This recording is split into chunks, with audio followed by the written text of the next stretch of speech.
welcome to my channel.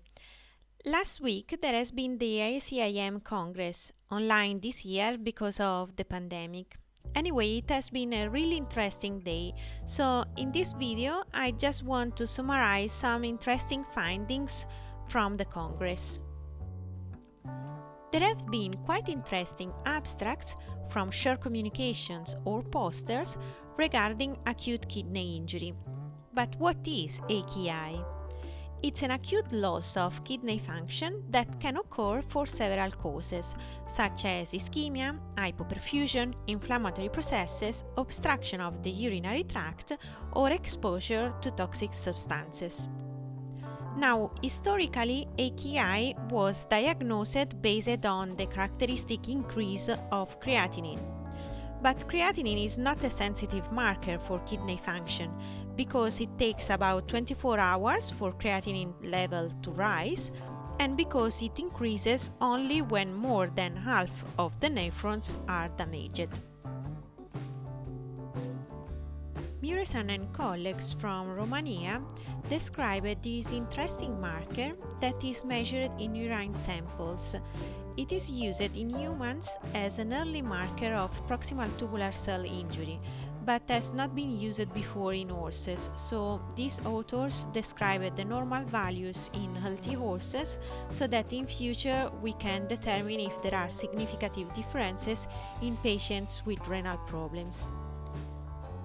Furthermore, Lorberg and others described the use of neutrophil gelatinase-associated lipocalin, or NGAL, in sick foals. This serum protein is involved in the innate immunity as it sequesters iron, preventing its use by bacteria. Thus, it increases typically in inflammatory processes. But it is also expressed in the kidney, and it has been used as biomarker of kidney injury. With this study, the authors could identify patients in which, in absence of systemic inflammation and without azotemia, NGAL was increased, highlighting the limitation of the use of creatinine for the definition of AKI.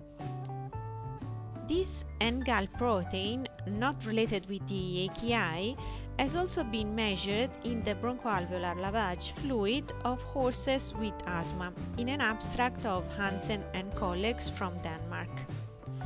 They found that NGAL was increased in the BAL fluid of horses with severe asthma compared with healthy horses or horses with only mild-moderate asthma. Another interesting finding is the alternative proposed for the treatment of Rhodococcus pneumonia in foals. So the problem of Rhodococcus is the development of resistance to the typical treatment recommended, rifampin and macrolides. Wenner and colleagues from Germany described the use of doxycycline as an alternative. Some interesting notes are that the combination of doxycycline and rifampin may result in hemolytic anemia, and the use of doxycycline alone may result in development of resistance. But the use of doxycycline and azithromycin was found as a good choice of treatment for foals with Rhodococcus pneumonia.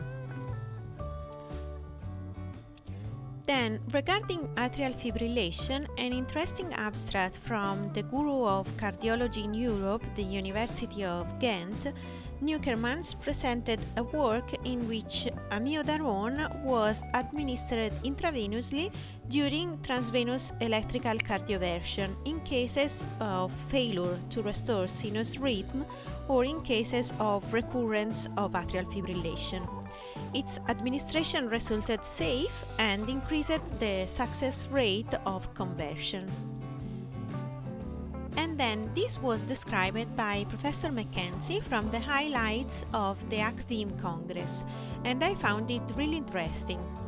The research was actually done from researchers in Australia and was presented in a paper by Ranama and others as an open access on PLOS ONE.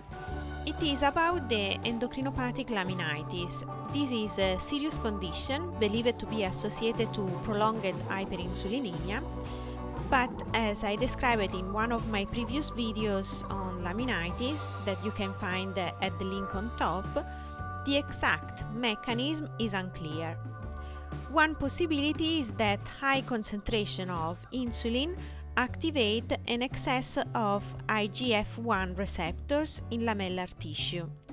So these authors used antibodies anti-IGF-1 receptors to treat experimental induced laminitis and obtained promising results, giving the hope that we can have a specific treatment for endocrinopathic laminitis in future.